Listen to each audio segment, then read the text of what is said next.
Yes, ma'am.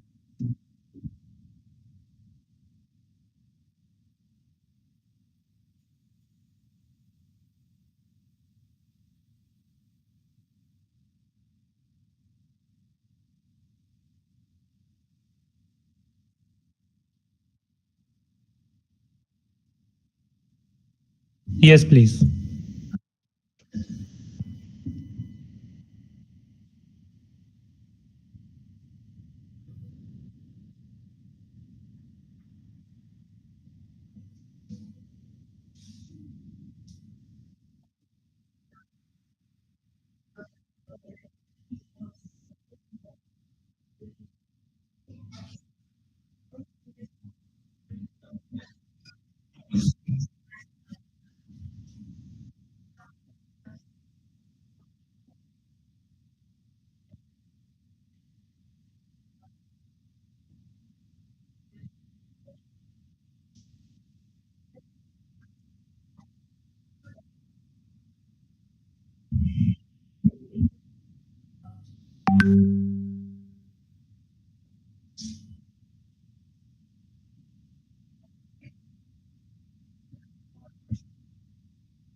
Good afternoon, everyone.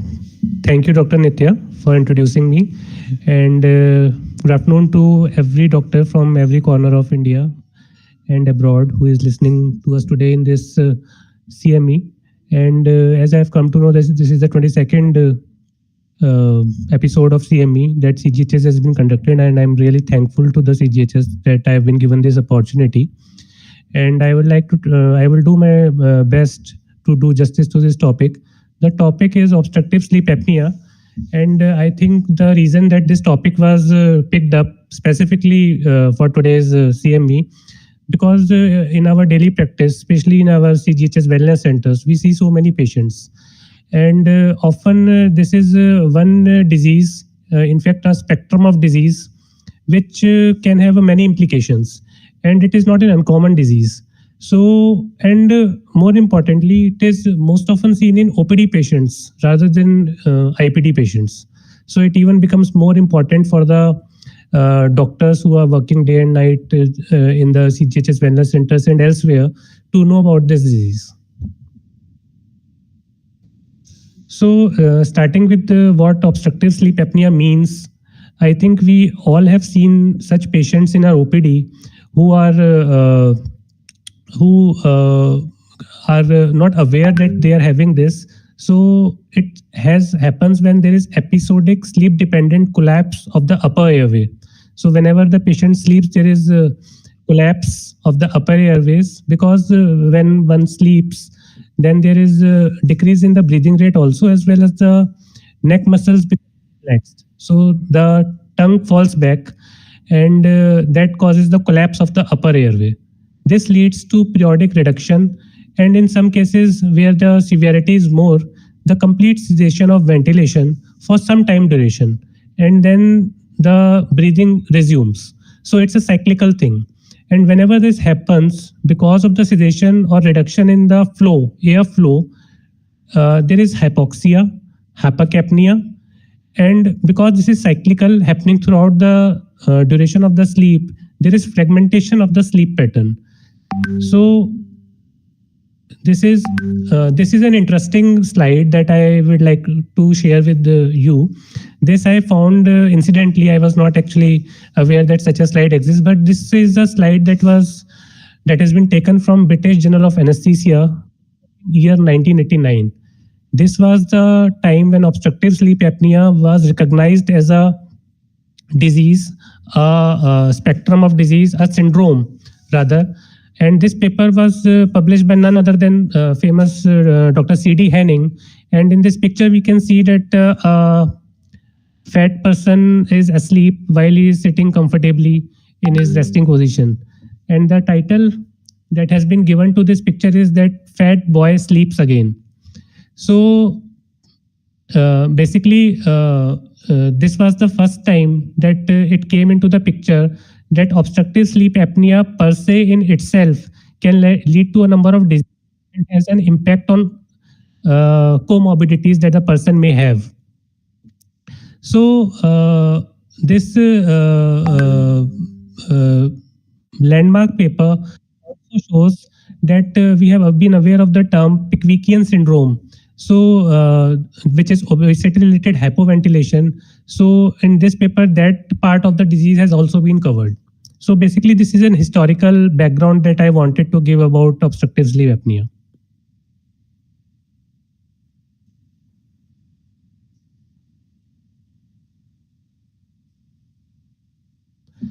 So, who is a typical patient of obstructive sleep apnea? I am sure many of us have seen such a patient. Mostly, they are middle aged individuals, and they can be men, they can be women.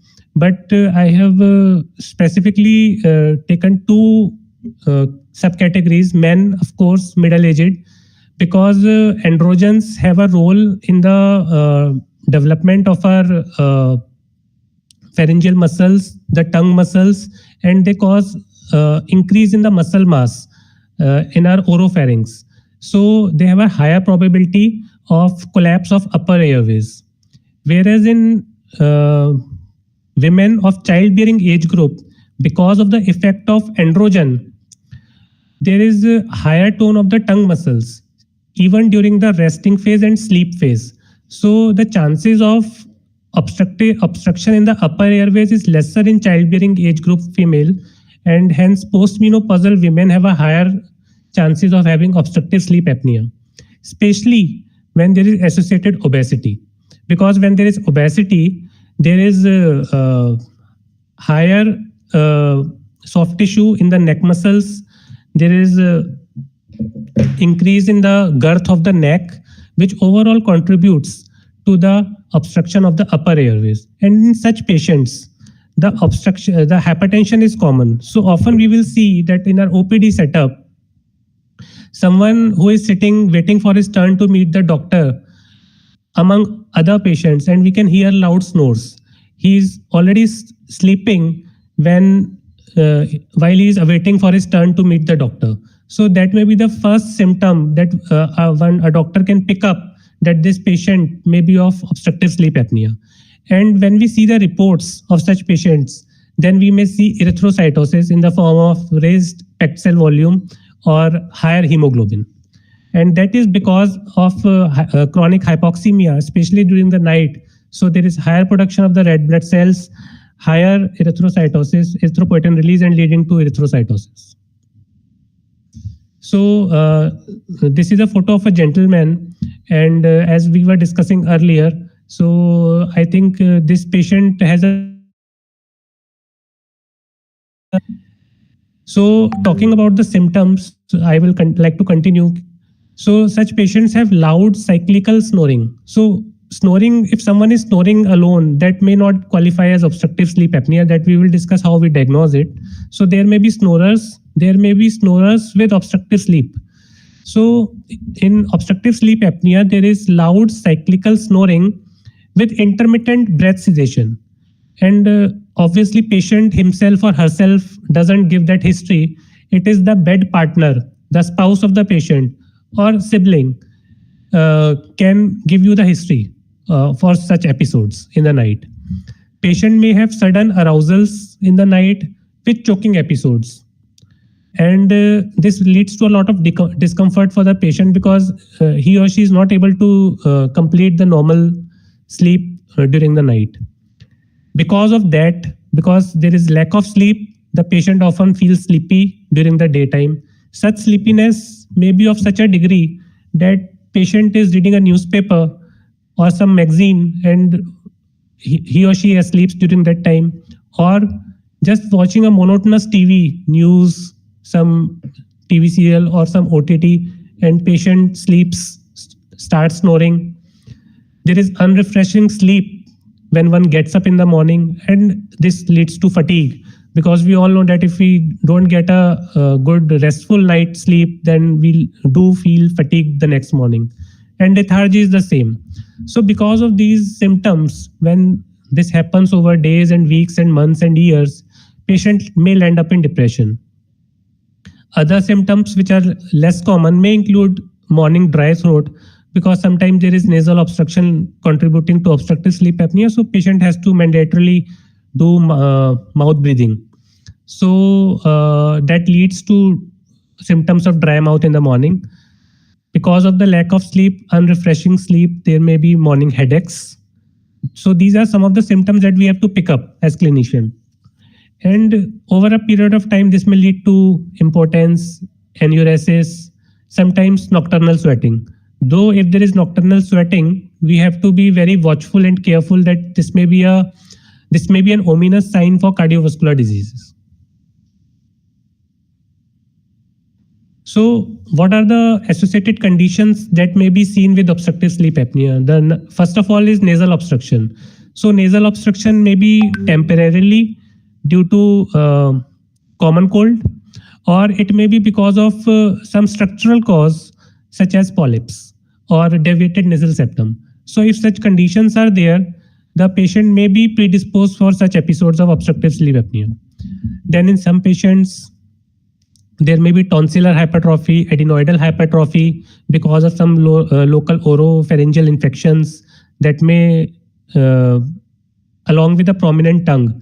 So here I mentioned the term is crowded oropharynx. When you ask the patient to open the mouth, this is a picture that I have picked up. When you ask the patient to open the mouth, you can see that the tonsils are prominent, and the uvula is elongated.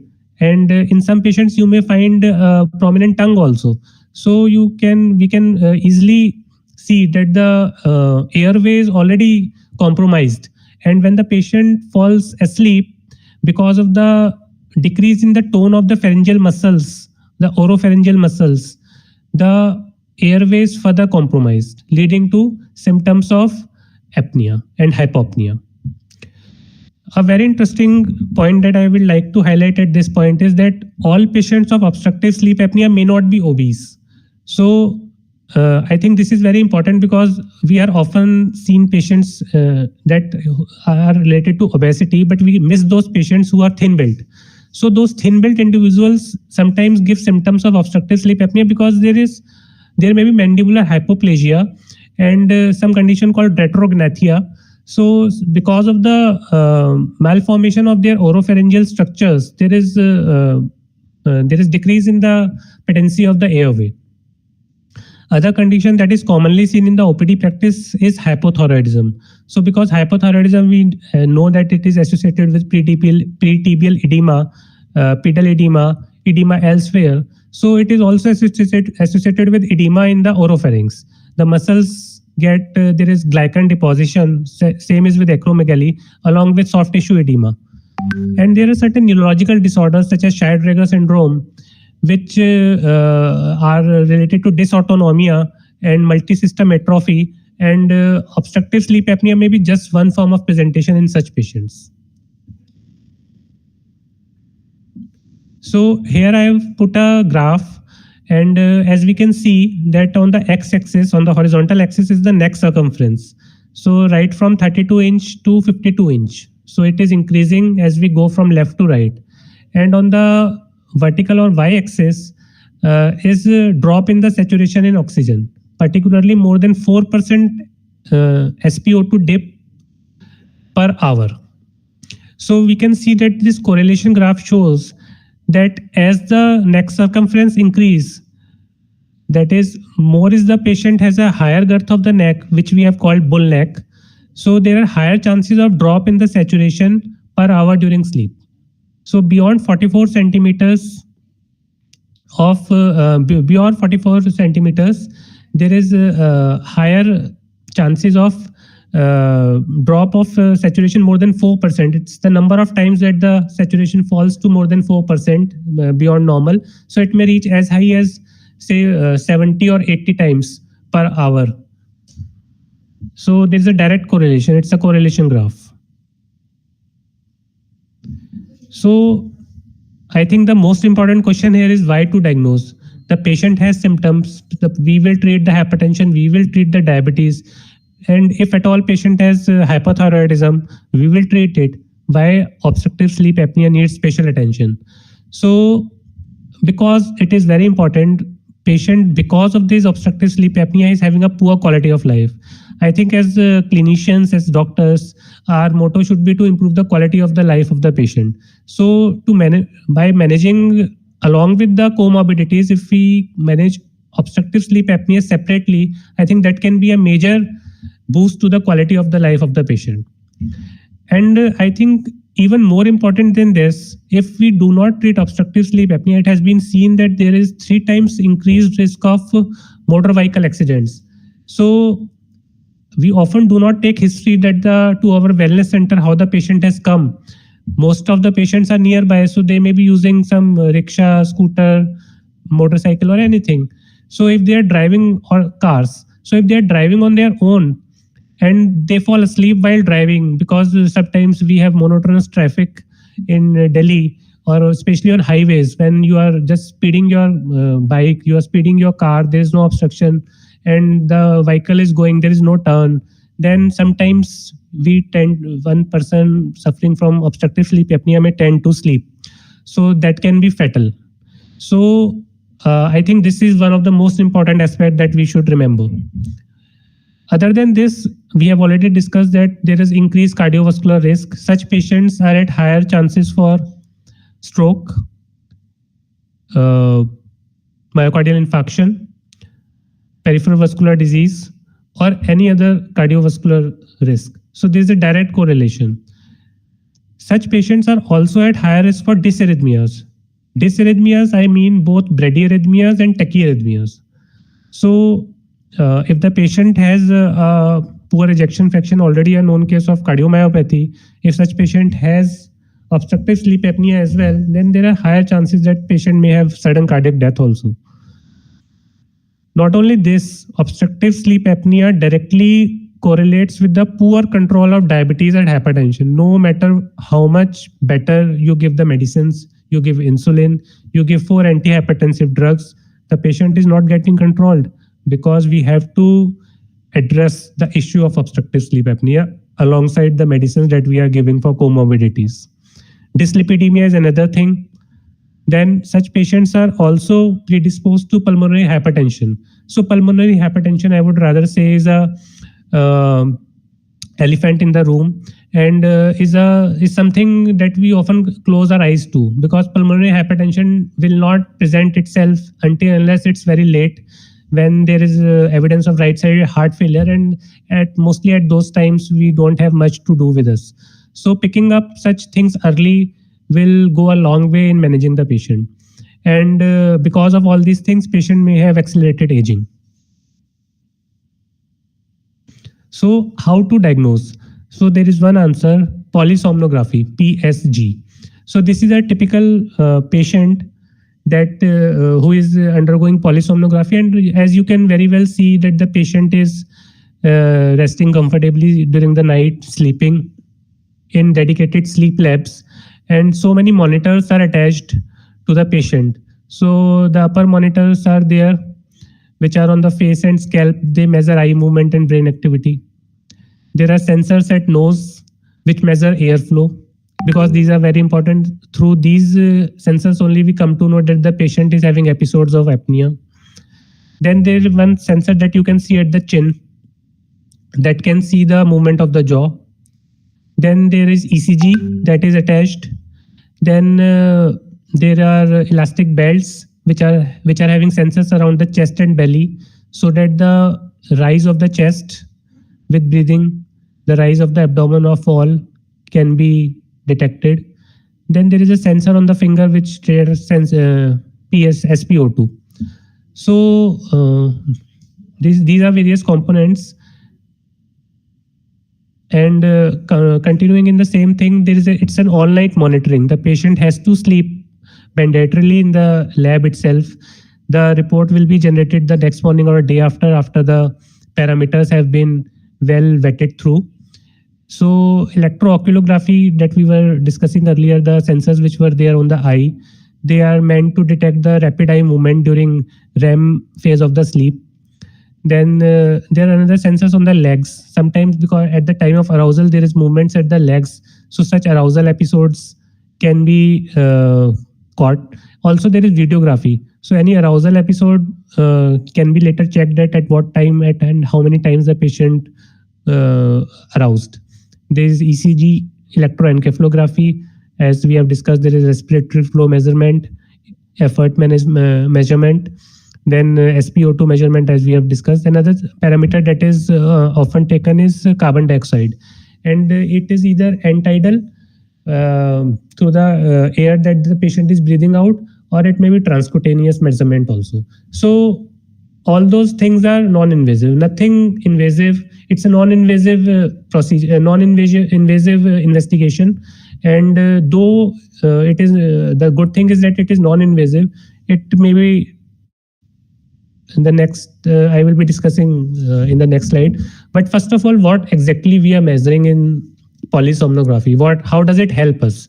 So as we have discussed that there may be episodes of apnea, there may be episodes of hypopnea. So in scientific terms, what exactly is apnea? So apnea is near complete cessation of airflow. In technical terms, we may say that more than 90% cessation of airflow, which happens for a period of more than 10 seconds. So if it is happening for a few brief period of 1 or 2 seconds, that is not counted as apnea. It has to be more than 10 seconds. Such episodes may happen at regular intervals. In the polysomnography machine, the software calculates that. Hypopnea is a lesser stage of apnea when the reduction in airflow is more than 30%, or there is reduction in the saturation of oxygen by at least 3% along with that, or there is arousal from the sleep. So if the reduction of airflow is more than 30% along with the fall in the SpO2 by at least 3%. So suppose someone is having a before sleep resting SpO2 of 94% or 93%. So if it is 93% when the saturation during the time of sleep falls to less than 90%, along with a reduction of airflow by suppose 40%. So such patient will be classified as having a hypopneic episode. Or if these are not fulfilled, then patient may if having arousal from the sleep, then also that will be classified as hypopnea. So for calculating this index known as apnea hypopnea index,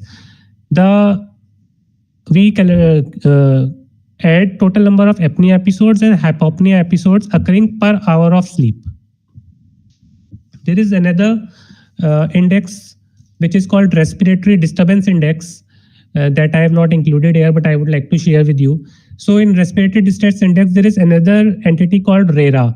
RERA is respiratory effort related arousal.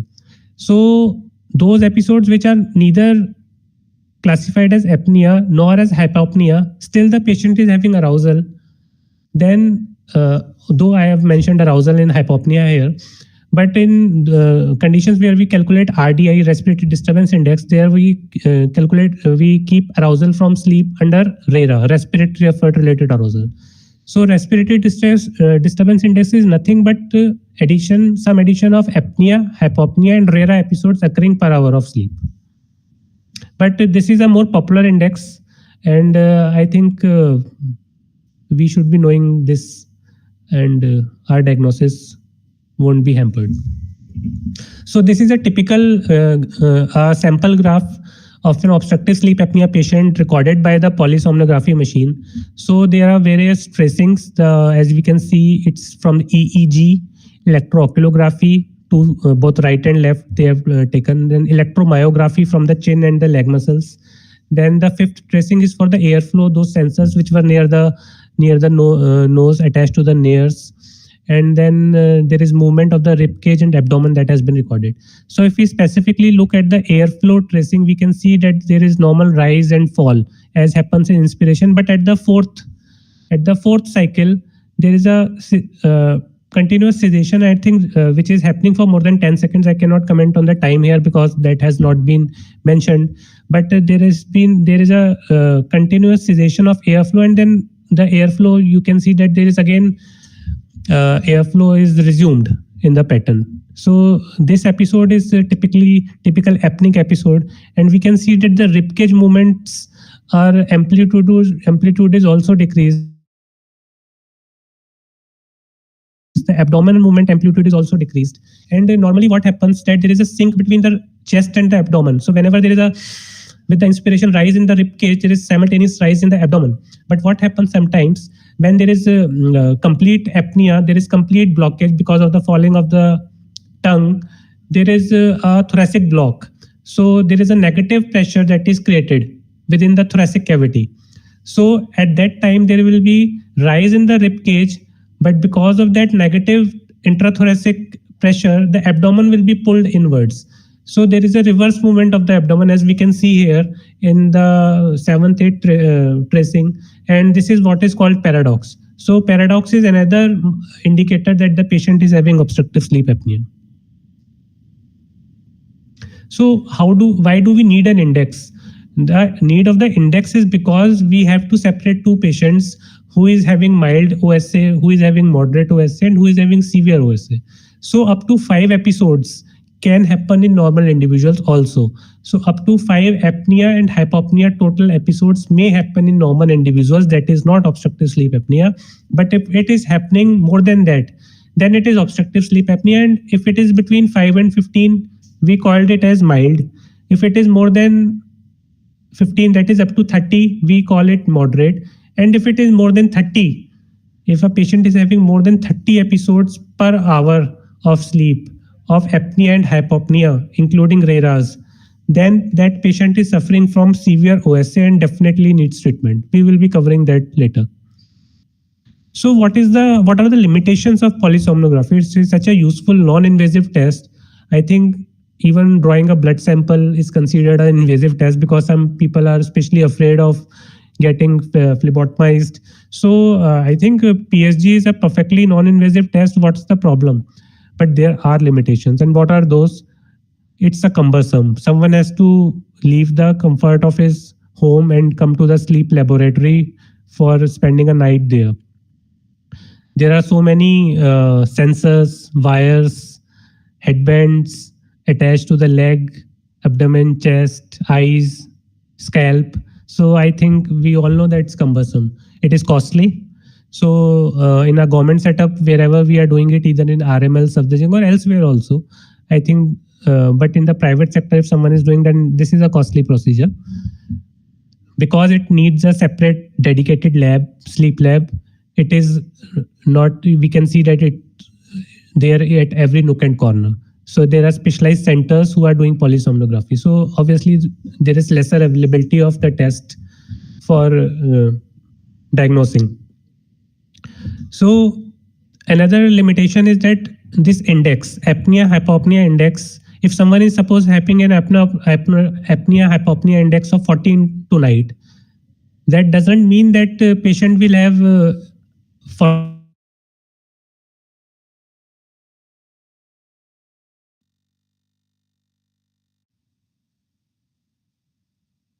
It may be that higher patient has a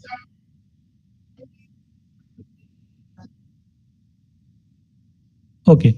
So another limitation is that apnea hypopnea index may vary over consecutive nights. Suppose someone is having AHI score of 14, that does not mean that the patient will have similar AHI over the consecutive nights because it is often influenced by the sleeping position.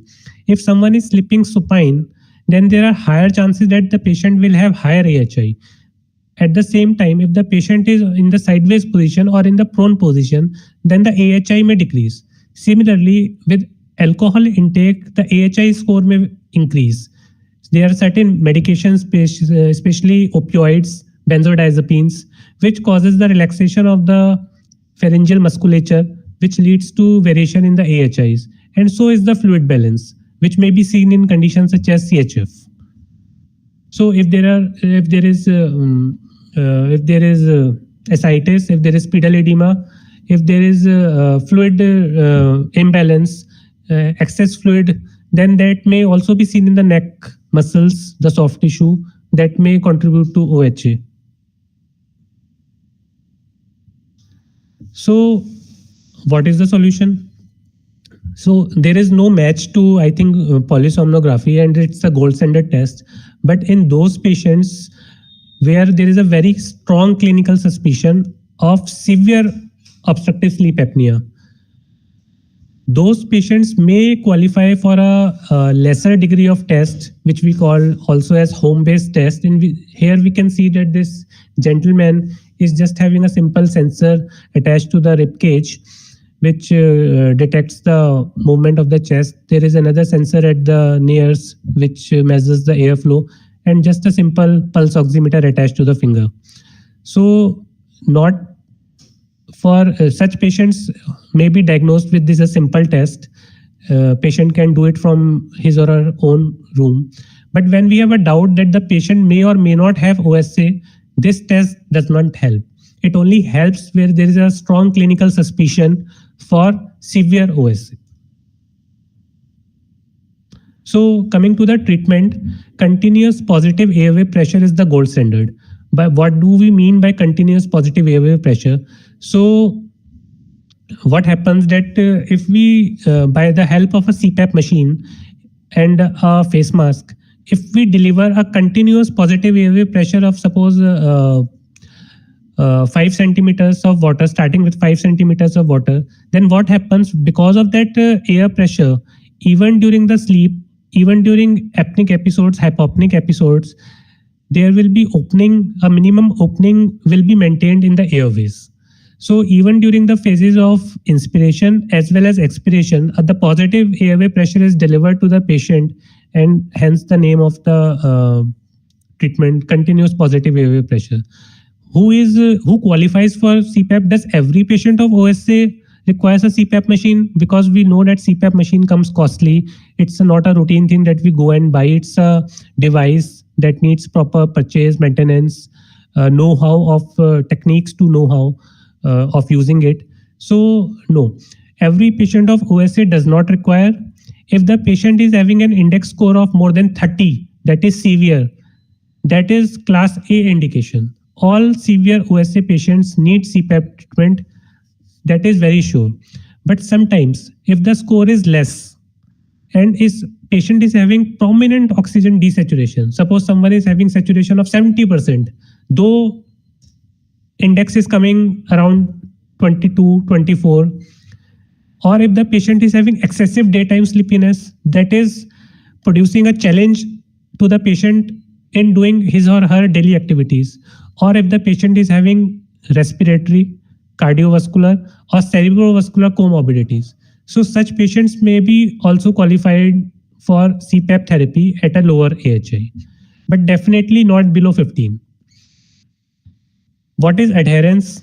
So it is not that the patient starts using CPAP. One day patient is using, another night patient is not using. Even the night when the patient is using, the patient in the middle of the night gets disturbed, removes the mask. So this is not definitely going to help. CPAP will only help the patient when it is worn continuously during the night for as many nights as possible. So what we have to define what adherence is, clinical adherence or useful adherence is. Clinically, CPAP will be useful if the patient is using at least more than 4 hours per night and at least more than 7 out of 10 nights the patient is using. So how to use it, how to prescribe it? So simply writing CPAP will not help. So CPAP machine is how the pressures are decided. So each patient will have a different requirement for the pressures. So these pressures are titrated at therapeutic levels in sleep lab itself with the help of polysomnography machine. And we start from the 5 centimeters of water, and most patients will show improvement in the index score at a value of around 8 to 12 centimeters of water. But there are some patients who may be requiring pressures as high as 20 centimeters of water. And at such high pressures, the adherence becomes issue, because when you will deliver higher pressures, then the compliance of the patient decreases because of the discomfort associated with the delivery of higher pressures. More importantly, the pressure that is delivered is using the room air. There is no requirement for supplemental oxygen. Even if we do give oxygen, sometimes it instead of helping, it has a detrimental effect, because when we deliver the oxygen, the respiratory centers, they decrease their drive. The respiratory drive of the patient may decrease, causing further worsening of the OSA. So here I would like to give a sample patient that was, this is a real tracing of a patient. The upper graph is of a patient who is having severe OSA, and these tracings are only for the saturation, SpO2. So this particular gentleman's or gentlewomen's saturation is varying between 100% to 70%, and as we can see, there is a wide variation. So there is so much fluctuations within the graph. The y-axis is the hours and the x-axis is the minutes. But when this second graph is of the first night that the CPAP was given to the patient, prescribed to the patient. So we can very well see that those fluctuations have been settled. The variations in the saturation SpO2 has decreased. The incidences of hypoxemia that were occurring so frequently in this patient during the entire duration of the sleep have almost stabilized. There are almost no longer any episode of hypoxemia. So this is a real life practical, I think, example of how CPAP is helping the patient. So continuing what we have discussed in the previous slide, there is normalization of the sleep pattern. There is amelioration in the fluctuations of heart rate and blood pressure. Daytime sleepiness and vigilance of the patient improve dramatically. The diurnal and nocturnal BP decreases. Also the variation decreases. The catecholamines levels decrease. The left ventricular ejection fraction and the diastolic function improve.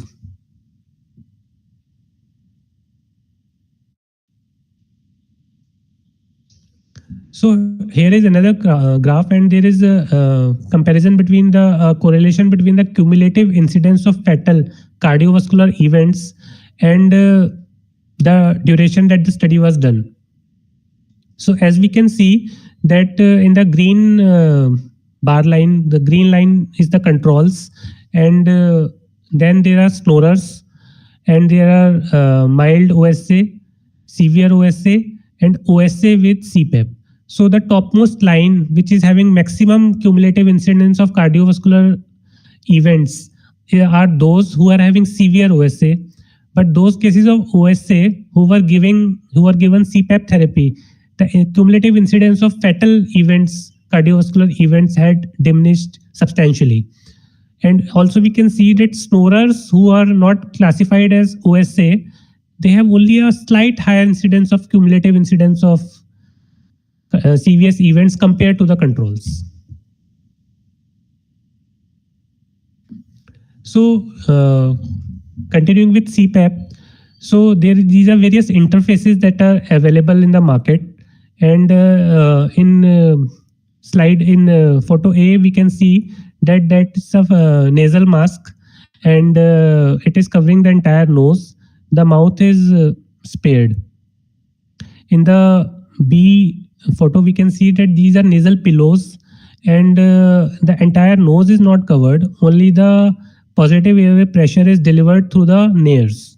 And in the C we can see it's a full face mask covering the mouth and the nose itself. So there are certain disadvantages and advantages. The one which is covering the entire face, both the mouth and nose, is discomforting to the patient. The most comfort is with nasal pillows because it is covering the least part of the face. Intermittent is the one which is covering the nose but not the mouth. But the problem is that if someone is a habitual mouth breather, or there is nasal obstruction because of polyp or something, dilated nasal septum, then those pressures will not be delivered effectively to the airway, and that may dilute the effect of the CPAP. So the limitations of CPAP is some patients may be claustrophobic. It is not easy to wear something. We can imagine that if someone asks us to wear a mask, how discomforting it can be. Then sometimes if the mask size is not proper, there may be pressure of the over the nasal bridge, upper teeth, which may lead to ulcers also. Mouth breathers we have discussed. Air leak with a change in sleep position, there may be leak from the mask, that is very much possible. Abdominal bloating, if the pressures are delivered to the GI tract, there may be abdominal bloating. Then if humidifiers are not used properly, there may be dry mouth and nose, which may have their own problems. And I think the biggest limitation is that patient has to use it for a long time. It is not a antibiotic course for a URTI that we have given for 5 days or 7 days and the things are over.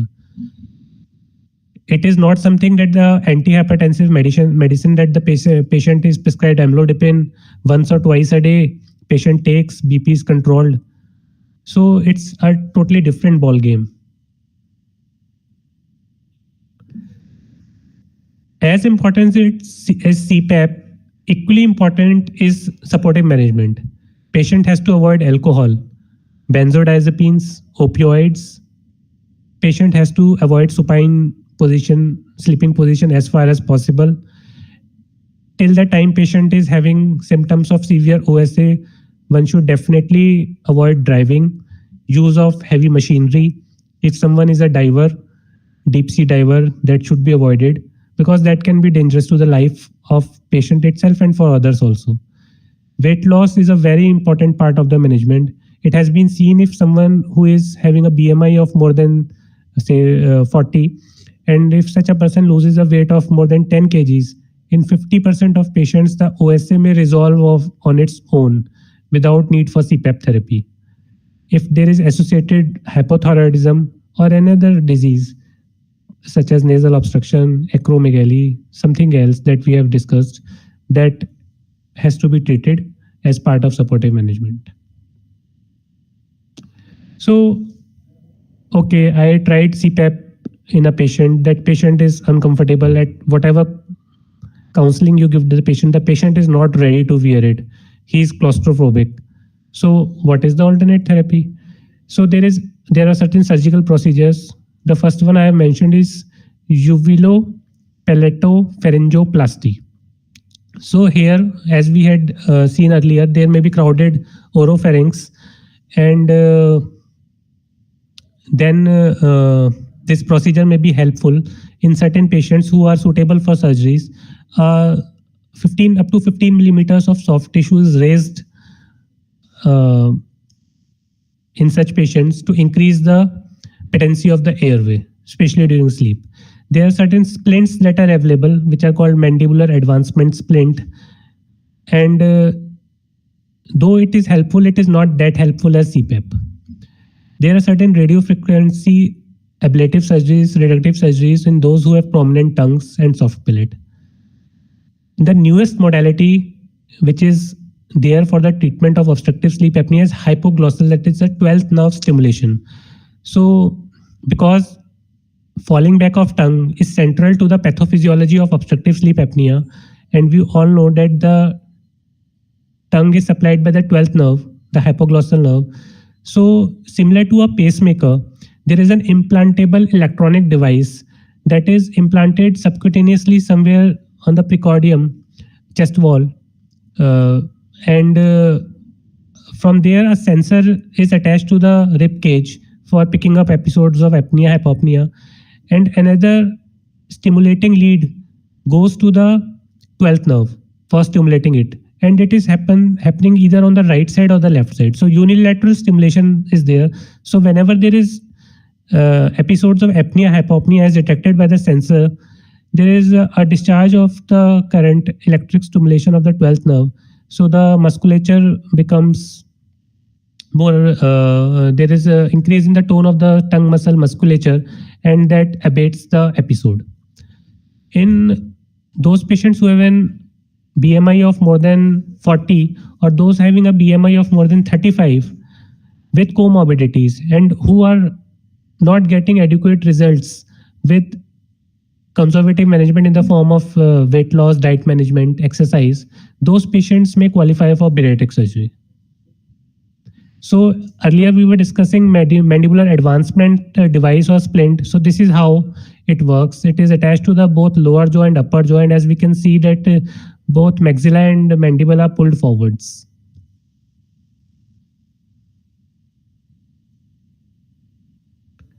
So this is my last slide for today.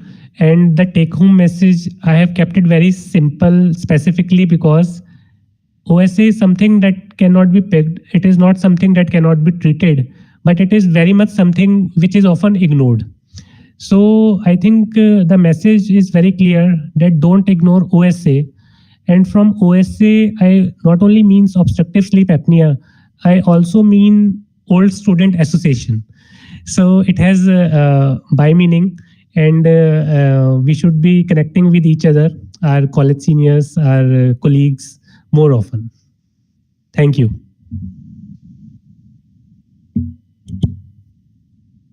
Over to Dr. Nitya.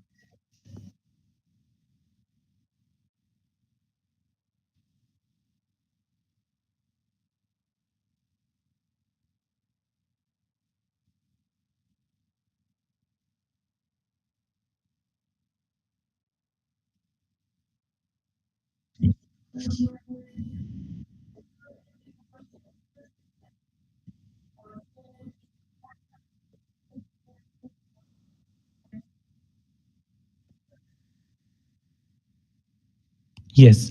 So central sleep apnea is another type of apnea. One thing I would like to say that if we see the frequency of occurrence, obstructive sleep apnea is more likely to present than central sleep apnea. Central sleep apneas are the chances that you one observe a central sleep apnea is less. Central sleep apnea happens when there is pathology in the central nervous system, especially the brainstem, the medullary respiratory centers, and because of that, there is a decrease in the drive of the respiration, and that may be because of an inherent CNS pathology, or it may be because of some associated condition. So because of those episodes, the patient is having apnea, though there is no obstruction at the level of upper airways. Sometimes the patient may have symptoms of both obstruction and central cause for apnea, and that is called mixed apneas. So though it's good that we know that what is central sleep apnea, in your day-to-day clinical practice, it is more likely that we encounter obstructive sleep apnea than central sleep apnea.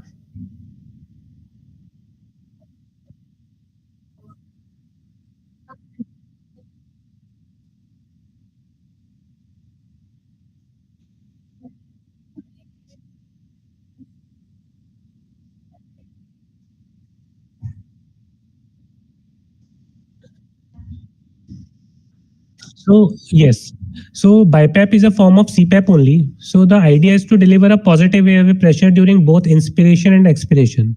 If the same pressure is getting delivered during both phases of respiration, that is called CPAP, that is continuous positive airway pressure. If one is delivering higher pressure during inspiration and a lesser pressure during expiration, so two types of pressures are getting delivered. So that is bilevel positive airway pressure. It has been seen that there is no specific benefit of using a BiPAP. The machine, the device is the same. It's just the settings that one has to change.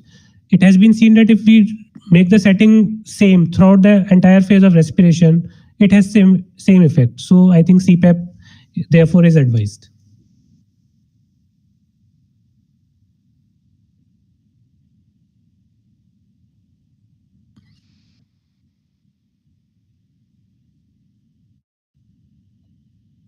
So BiPAP will have always a higher pressure during the inspiration, and we know that higher the pressure, higher is the discomfort for the patient.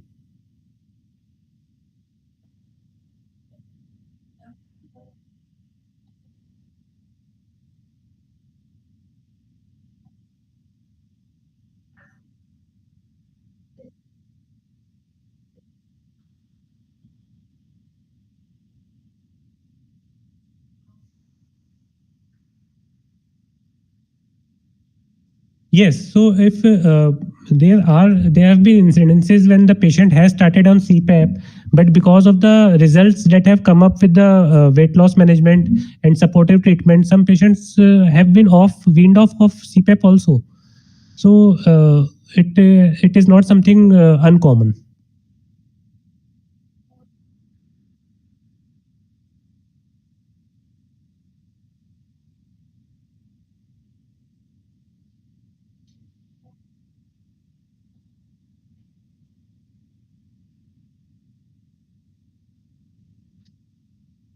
No, generally it does not happen. The alternate therapies are used in those patients who are not able to tolerate CPAP. So CPAP is almost prescribed as the first line of treatment. If the patient is having severe issues with the compliance with the CPAP, then such patients may be considered for alternate therapy.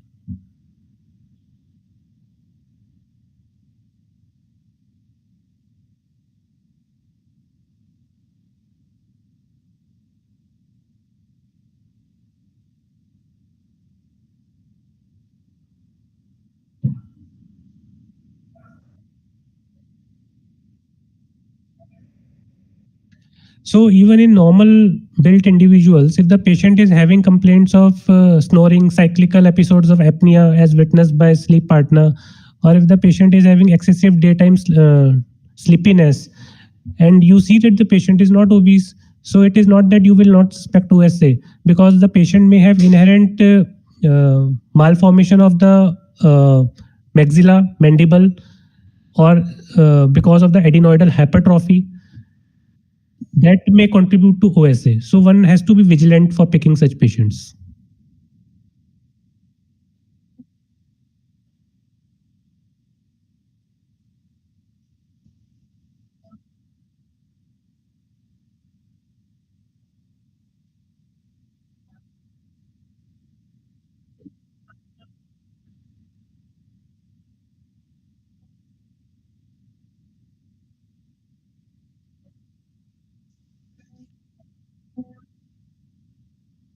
Nothing, nothing on the part of the patient to get prepared before an sleep test.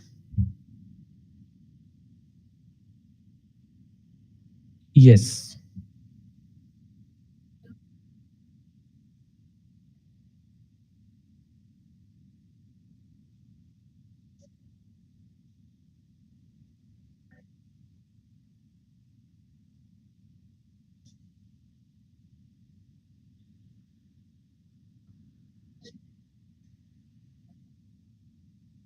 Thank you.